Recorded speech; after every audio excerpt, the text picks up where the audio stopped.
My name is Christina McClanahan, and I am an MPH student at Middle Tennessee State University, and I will be presenting my poster information on viewing county-level opioid use in Tennessee.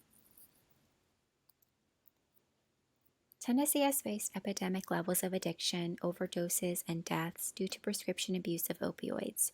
In 2016, Tennessee was ranked second in the U.S. for the highest prescription rate for opioids and one of the states with the most prescription opioid overdose deaths. In that same year, there were 1,631 deaths. While different regions across the state are facing the epidemic of opioid use, it is important to view which areas in Tennessee have the highest and lowest overdose deaths, access to pain clinics, and access to treatment services. Opioid reporting datasets from 2017 to 2018 and Tennessee pain clinics were obtained from ArcGIS Online.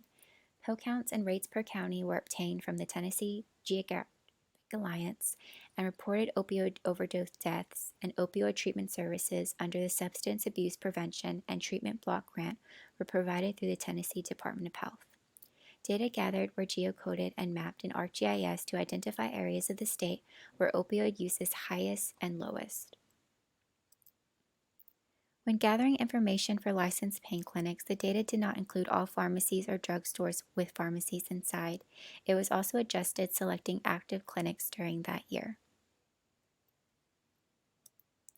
The top 3 counties with the highest deaths and overdose cases of 123 to 263 and the highest pill count of 157 million to 212 were in Shelby, Davidson, and Knox County. Opioid treatment services under the Substance Abuse Services Treatment Block Grant were presented on the map to view if counties with higher opioid overdose death counts by county had access to treatment facilities, specifically in Shelby, Davidson, and Knox County. For services through the Treatment Block Grant, Knox had access to 5 locations, Davidson had access to 9, and Shelby had access to 14. Results indicated that Shelby, Davidson, and Knox County showed having the highest count for overdose deaths and having the most access to pain clinics. Since the data obtained was pre-COVID, comparing opioid overdose death results with up-to-date information can determine which areas have improved or worsened. Getting a visualization on which groups are most vulnerable to opioid use can help determine which counties can promote and implement recovery health services.